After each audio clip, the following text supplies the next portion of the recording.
कौन कौन सी तीन बताओ? यहूदी, ईसाई और इस्लाम। ये तीनों एक जैसी बातें करते हैं, सेम सेम बातें करते हैं। एक तो तीनों कहते हैं हमारी उत्पत्ति एक ही जगह से हुई, उस जगह का नाम है यरूशलेम। कौन सा है? एक तीनों ये कहते हैं कि भगवान एक है, भगवान एकेश्वरवाद, भगवान एक है, और आज दिन तक उस भगवान को किसी ने देखा ही नहीं। भगवान एक है और उस भगवान को किसी ने, मैं यदि आपको कहूं कि यार मेरा एक दोस्त है, आप कहोगे सर कैसा है, तो मैंने आपको बताया उस दोस्त के बारे में कि भाई मेरा वो दोस्त है, वो लंबा है, मान लो मोटा है, काला गोरा जो है, ने नक्श बताए, बाल लंबे रखता है और रखता है, मैं केवल इतना ही बता दूं आपको तो कोई पेंटिंग बना देगा? पेंटिंग बन जाएगी उसकी, फोटो बना देगा कोई ना कोई, अंदाजे के आधार पे बना देगा, सर ऐसा ऐसा कुछ दिखता है क्या? हाँ। पर मैं कहूं यार मेरा एक दोस्त है और मैंने तो खुद नहीं देखा उसको, तो आप कहोगे सर फिर तो उसकी पेंटिंग बने नहीं सकती। तो एक भगवान है, आज दिन तक भगवान को किसी ने भी देखा नहीं, तो क्या उस भगवान की मूर्ति बन सकती है? क्या उस भगवान का चित्र बन सकता है? इसलिए तीनों धर्म कहते हैं कि मूर्ति पूजा हराम है। मूर्ति पूजा करनी तो ना तो यहूदियों में, ना ईसाइयों में, ना इस्लाम में क्या नहीं होती? मूर्ति पूजा नहीं होती। ठीक है, तो फिर वो भगवान करता क्या है? तो वो भगवान दुनिया चलाता है। तो भगवान दुनिया में तो आया नहीं, तो दुनिया चलाता कैसे? अरे साहब भगवान को थोड़ी आए, टाइम टू टाइम अपना एक दूत भेजेगा और जो दूत है वो इस दुनिया को चलाएगा। वो जो भगवान के दूत होते हैं उनको कहा जाता है पैगंबर। क्या बोलते हैं? या उनको बोलते हैं नबी। क्या बोलते हैं? नबी। या उनको कहते हैं रसूल। क्या कहते हैं? क्या क्या नाम हुए? पैगंबर, नबी या रसूल। यहूदियों का ऐसा मानना है कि वो थे मोजेस। मोजेस आए और मोजेस ने आके कहा कि मैं पैगंबर हूं, मुझे भगवान ने तुम लोगों को रास्ता दिखाने के लिए भेजा है। जिन लोगों ने इस बात को एक्सेप्ट किया वो क्या कहलाए? उन्होंने बातें मान ली, वो सब यहूदी हुए।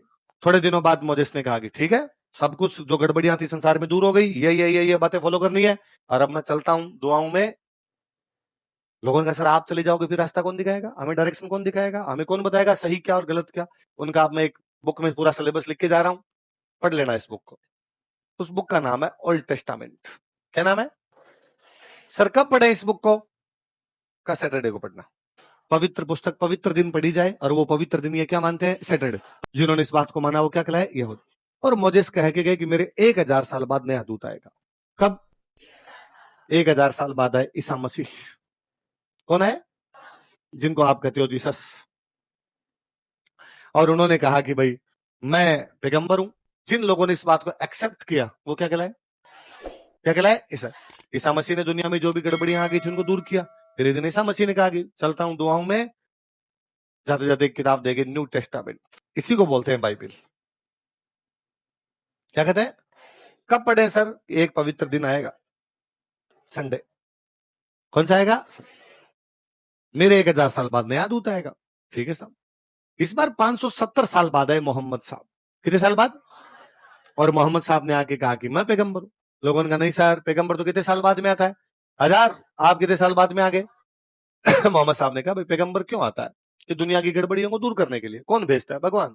तो इस बार भगवान को लगा गड़बड़ियां ज्यादा हो गई तो जल्दी भेज दिया। अच्छा एक और बात सुनो, मैं लास्ट हूं, मेरे बाद कोई पैगंबर नहीं आएगा। तो मोहम्मद साहब क्या माने जाते हैं? अंतिम पैगंबर।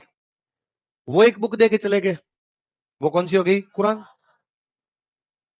उन्होंने कहा कि एक पवित्र दिन है, उस दिन पढ़ना जुम्मा।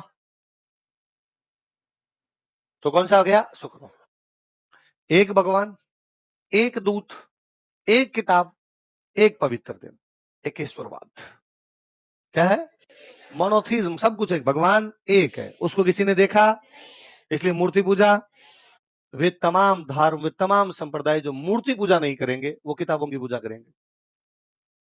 वो किसकी पूजा करेंगे? इनकी पवित्र किताब, इनकी पवित्र किताब, इनकी पवित्र किताब। सप्ताह में एक पवित्र दिन मान लिया, उस दिन जाना है। क्या मान लिया इनको? पवित्र दिन। क्या मान लिया? क्या मान लिया? पवित्र को इंग्लिश में क्या कहते हैं? होली। दिन को तो ये हॉलीडे है, इसलिए आप कहते हो संडे तो हॉलीडे है। वही है, क्योंकि ईसाइयों का राज रहा आपके देश में। ईसाइयों के संडे हॉलीडे होता था, इसलिए संडे की उन्होंने छुट्टी कर ली। छुट्टी कर ली तो आजादी के बाद में भी हमने कहा हॉलीडे कौन सा? संडे। तो आप जो संडे पर राजी होते रहते हो क्योंकि आप सारे ईसाई हो, तभी आपका हॉलीडे कब आता है? वरना सारे मुस्लिम देशों में हॉलीडे शुक्रवार है। अरे जो मुस्लिम देश है उनमें हॉलीडे कौन सा है? तो ये तीनों धर्म एक जैसी बातें करते हैं। हिंदू धर्म इनकी ठीक उल्टी बातें करता है। ये तीनों कहते हैं भगवान एक है, हिंदू धर्म कहता है इतना बड़ा मान खा, इतना बड़ी दुनिया एक भगवान से कैसे संभलेगी? इसलिए बहुदेववाद है। क्या है? खूब सारे हैं भाई साहब, बाटा बाटा बॉमियो है, जितने मान सकते थे उतने माने। अच्छा, जब एक से अधिक होंगे ना, बोले एक से दो है या एक से तीन है, पांच सात कितने ही है, तो आपको अंतर बताने पड़ेंगे उनमें क्या अंतर है। एक है सर्वशक्तिमान है, सब कुछ है, पर जब आप कहते हो दो है, क्या अंतर है दोनों? एक की दाढ़ी है, एक क्लीन सेव है, एक बाल लंबे रखता है, एक बाल छोटे रखता है, एक लंबा है, एक ठिकना है, एक मोटा है, एक पतला है, एक काला है, एक गोरा है। कुछ ना कुछ तो बताना पड़ेगा, और जब बताओगे तब तो मूर्ति पूजा होगी। इसलिए जहां बहुदेववाद होगा वहां पर क्या हो गया? इसलिए हिंदू धर्म क्या करता है? और जब भगवान खूब सारे हैं, और फिर हमने कहा जब दूध से पार नहीं पड़ेगी, भगवान खुद आएंगे। खैर गड़बड़ियां तो दुनिया में बार बार होगी, तो भगवान बार बार आएंगे। भगवान 9 बार आ चुके हैं। कितनी बार आ चुके हैं? और जिस दिन कलयुग का घड़ा भर जाएगा उस दिन कल की आएंगे। कौन आएंगे?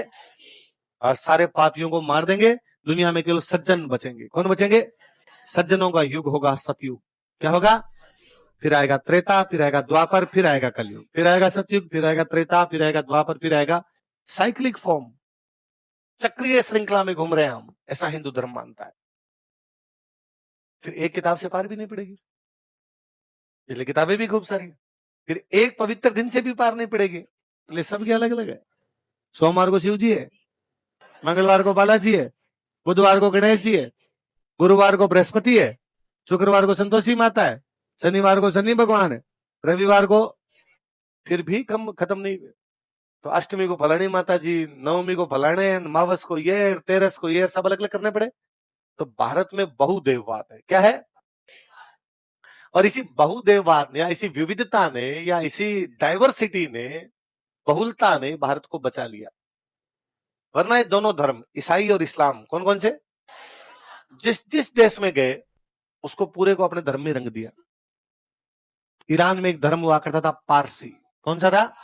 सूर्य भगवान की पूजा करते, नवरोज का त्योहार मनाते, जैन अवेस्ता की किताब पढ़ते। भगवान कौन? सूर्य। त्योहार कौन सा? नवरोज।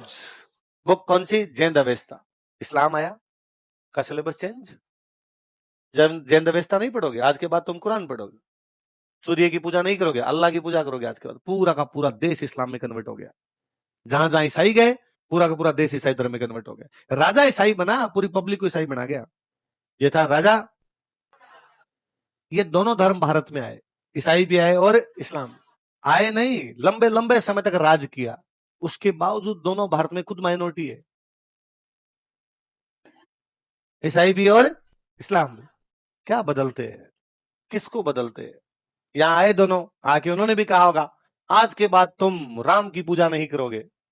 क्या करते भी नहीं, कृष्ण की करते हैं। नहीं, दोनों राम और कृष्ण दोनों को नहीं मानेंगे बालाजी। अच्छा, बालाजी साउथ इंडिया में विष्णु है, आपके लिए हनुमान जी है। साउथ इंडिया वाले विष्णु को बोलते हैं बालाजी, आप नॉर्थ वाले हनुमान जी को बोलते हो। बालाजी को भी नहीं मानेंगे। कौन से को? विष्णु को, हनुमान जी को। तुम वेद नहीं पढ़ोगे। का देखो, पहली बात तो है कि पढ़े भी नहीं है, और पढ़ते भी दूसरी है कौन सा? ऋग्वेद, सामवेद, यजुर्वेद, चारों नहीं पढ़ोगे। पुराण वो कितने का? 18। वो भी नहीं पढ़ोगे। उपनिषद उन्होंने कहा हमें दे दो, हम भी पढ़ ही लेते हैं। तो हम दारासी को बैठा बैठा उपनिषदों का ट्रांसलेशन कर रहा था अपने। तो तुम ये होली नहीं मनाओगे तो हम तो दिवाली मनाते हैं, तुम ये दिवाली नहीं मनाओगे तो आखा तीज मनाते हैं, आखा तीज नहीं मनाओगे रखपुनी के लिए रखपुनी मना लेंगे हम, है ना। तुम नवरात्रि नहीं करोगे, कौन से? वो एक थोड़ी आते हैं, वही 4 आते हैं हमारे। तो भाई साहब, इस विविधता ने, इस बहुलता ने आपको बचा लिया। आप वैसे वैसे अडिग बने रहे। फ्लेक्सिबिलिटी तो ना, एक ही इसके अलावा कुछ ही नहीं है, तो रिजिडनेस है। आप फ्लेक्सिबल थे। अच्छा, उसमें भी आप ये थे कि यदि कोई राम को मानता तो ठीक, नहीं भी मानता तो भी ठीक। अच्छा, राम को नहीं मान के कृष्ण को मानता तो भी ठीक। हो सकता है एक ही परिवार में एक बंदा विष्णु को मानता है, उसी परिवार में एक बंदा शिव को मानता है, एक दोनों को नहीं मान के माता जी को मानता है, और एक तीसरा इन तीनों को भी नहीं मानता है, उसके बावजूद वो एक साथ थे।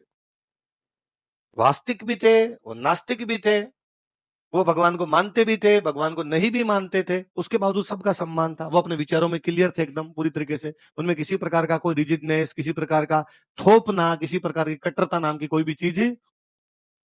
भगवान बुद्ध ने कहा कि मूर्ति पूजा नहीं करनी। भगवान बुद्ध को विष्णु भगवान के 9 अवतारों में शामिल कर लिया गया। तो आप खुद ही भगवान विष्णु के अवतार हो।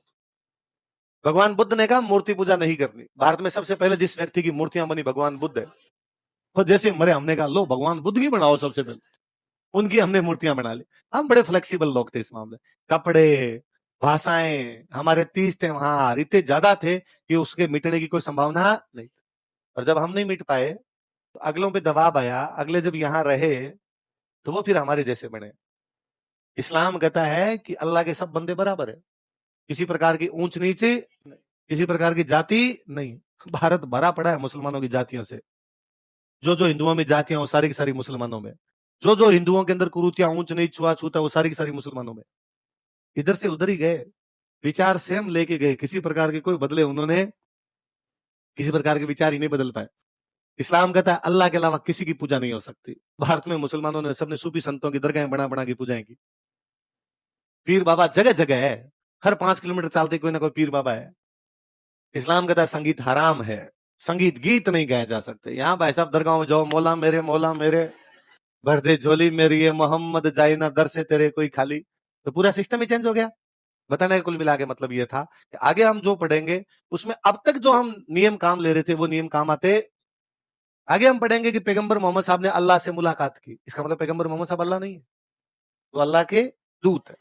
पैगंबर मोहम्मद साहब पैदा हुए 570 ईस्वी, सऊदी अरब का एक शहर है मक्का, वहां पैदा हुए।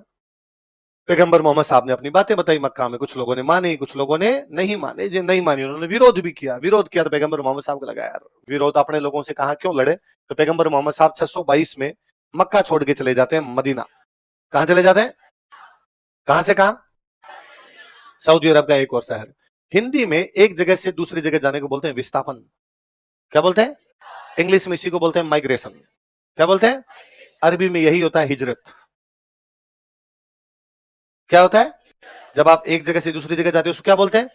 इस्लाम में इसको एक बड़ी घटना माना गया। जिस दिन वो एक जगह से दूसरी जगह गए थे उसको मान लिया गया एक एक एक, क्या मान लिया गया? आज से हम एक नया कैलेंडर शुरू करने जा रहे हैं, हिजरत से कैलेंडर शुरू करने जा रहे हैं, इसलिए कैलेंडर था हिजरी। कौन सा था? तो इस्लाम का कैलेंडर कौन सा हुआ? फिर वो मदीना में रहते थे और 632 में उनकी मदीना में मृत्यु हो गई। इसका मतलब तुमने वाल्मीकि की कहानी सुनी नहीं? वाल्मीकि का नहीं पता? वाल्मीकि जी के लिए है ना, वाल्मीकि जी का नाम था डाकू रत्नाकर। क्या नाम था? आने जाने वालों को लूट लिया करते थे। एक दिन नारद मुनि आ गए उस रास्ते में। डाकू रत्नाकर ने कहा नारद मुनि साइड में आ जाओ, रख दो इकता रेयर साइड के अंदर, इधर आ जाओ। नारद मुनि ने कहा कि डाकू रत्नाकर जब तुम ये डाके मारते हो क्या मिलता है तुम्हें इससे? ऐसा घर चलता है, परिवार चलता है? मेरा तो आमदनी का साधन यही है, बीवी है, बच्चा है, पिताजी है मेरे घर में, उनका खाना पीना कैसे आएगा डाके नहीं मारूंगा तो? ये तो पाप है ना। है जो है, पर तरीका यही है। यार क्यों पाप के भागीदार बनते हो? और यदि तुम्हारे घर वाले भी यह तुम जो आमदनी करते हो ये लेते हैं तो क्या वो तुम्हारे पाप में भी भागीदार बनेंगे? तो हाँ बढ़ेंगे। मैं कमा के लेके जाता हूँ, वो खाते हैं तो पाप के भागीदार तो वो भी होंगे। पूछ के आया एक बार डाकू रत्नाकर घर गए, जाके पत्नी से पूछा कि जो मैं कमा के लाता हूँ, पाप करके लाता हूँ, डाके मार के लाता हूँ, तो पाप का फल जब भगवान मुझे देगा थोड़ा तो तू भी तो लेगी। उसने कहा ना, अपना काम रोटी बनाना है, जो तुम ला के दोगे उससे बना दूंगी। क्यों करते हो पाप? क्यों मारते हो डाके? किसने कहा तुम्हें अच्छे काम करो, अच्छे काम से मुझे तो अनाज ला के दो, मैं तो वो खाना बना दूंगी। अपने ये पाप में भागीदार नहीं है। उसने अपने पिता को पूछा, पिताजी आप? पिताजी ने कहा पूरी जिंदगी मैंने तो भले काम किए, तेरे पाप का भागीदार मैं क्यों बनूं? तू जाने तेरा काम जाने। उसने अपने पुत्र को कहा, तुमने कहा ना पिताजी गलत बात नहीं है ना, बापू सेहत के लिए हानिकारक हो रहे हो, आप जानो ना आपका। डाकू रत्नाकर को उस दिन बात समझ में आई। अपने अपने पाप, अपने अपने पुण्य खुद के साथ जाएंगे, कोई दूसरा उनमें भागीदार। डाकू रत्नाकर डाका मारना छोड़ देते हैं। महान महान महान विद्वान बने वाल्मीकि, रामायण लिख के गए। इसलिए तिल पापड़ी तो खुद ही बांटनी पड़ेगी। सर वाली से पार पड़ेगी। तो ये कहा गया भाई बीच बीच में यूं रेस्ट ले लेना चाहिए थोड़ा। अब यदि कोई 10 दिन तक लगातार खाना ना खाए तो शरीर में एनर्जी भी तो नहीं रहेगी। तो कहा गया एनर्जी नहीं रहेगी तो घर से बाहर मत जा, काम काज मत कर, घर में बैठा रहे। बाहर जा काम तो कैसे करेगा, शरीर में एनर्जी चाहिए, एनर्जी तेरे में है नहीं। और कहा गया बोल भी मत, बोलने में भी जो एनर्जी लगती है, चुप रहे। अब यदि कोई आदमी खाना भी नहीं खाए, घर से बाहर भी नहीं जाए, बोले भी नहीं, एकांत में रहे, तो व्यक्ति खुद के बारे में सोचेगा, है ना, आत्मविश्लेषण, सेल्फ इवोल्यूशन करेगा, अपने बारे में इवोल्यूएट करेगा। और कोई भी व्यक्ति जब खुद के बारे में सोचेगा तो उसे अपनी गलतियों का एहसास भी होगा कि मैंने कौन कौन सी गलतियां की थी। फिर उसे याद आएगा कि अरे यार उस दिन भैया से या दीदी से फालतू में जोर से बोल गए थे, नहीं बोलते तो भी कोई बात नहीं थी। मैं मेरे रूममेट से या मेरी क्लास में मेरे जो पास बैठा था उससे यूं सीट के लिए लड़ लिया था, नहीं लड़ता। मैं पीछे बैठ जाता तो भी कोई फर्क नहीं पड़ता, उससे सॉरी बोल देता तो भी कोई फर्क नहीं पड़ता। और जब किसी व्यक्ति को या मम्मी पापा से, पड़ोसियों से, जिस किसी के खिलाफ आपने कोई गलती की, उन गलतियों का एहसास होता है। जब किसी भी व्यक्ति को अपनी गलतियों का एहसास होता है तो माफी मांगना चाहता है। कोई भी व्यक्ति दिल पर बोझ रखना नहीं चाहता। हम अक्सर इसलिए माफी नहीं मांगते किसी से क्योंकि हम एहसास ही नहीं करते, क्योंकि हम सोचते ही नहीं। इवन मैं ये तक देखता हूं कि अभी कोई 2 बच्चे मेरे पास मान लो लड़के आ जाए, वो बीच में जाके बैठा, 2 बच्चे लड़ लिए, सर इसने मुझे ये कह दिया, ये कह दिया। मैं नॉर्मली किसी एक को या दोनों को कई बार कह देता हूं अगर माफी मांग लो एक दूसरे से, और दोनों जोर खाते हैं, मैं क्यों मांग लू, मेरी कोई गलती थोड़ी है सर, गलती तो इसकी थी, इसने ये कर दिया था, वो कर दिया था। उन्हीं बच्चों को यदि मैं ये कह दूं कि एक बार जाओ भाग जाओ, कोई कुछ नहीं, चुपचाप जा साइड में जाके बैठ जाना वरना देख लेना, और 3 दिन बाद में उन दोनों को बुला को माफी मांग लो, दोनों ही मांग लेंगे। उस समय वो अपनी गलती का एहसास नहीं करता, 3 दिन बाद में तो करकुरा लेता है। तो जैनों ने भी कहा कि जब 10 दिन तक लगातार व्रत करोगे, गलतियों का एहसास करोगे, तो जैसे ही गलतियों का एहसास होगा आपको क्या मांग लेनी चाहिए। तो जैसे ही इनके ये पर्यूषण समाप्त होता है, जैन माफिया मांगते हैं, मिच्छामि दुक्कडम। बोलो क्या बोला मैंने, मिच्छामि दुक्कडम। दिगंबरों ने कहा कि खत्म हो गया पर्यूषण, पर्यूषण खत्म होने के बाद में एकम को माफी मांग लेंगे। श्वेतांबरों ने कहा कि हम ये गैप वेप नहीं लेंगे भाई साहब एक दिन का, हमारा तो जैसे ही खत्म होगा अगले दिन ही माफी मांग लेंगे। माफी मांगते हैं, मतलब जिस दिन दिगंबरों का पर्यूषण शुरू होता है उस दिन ये माफिया मांग रहे होते हैं।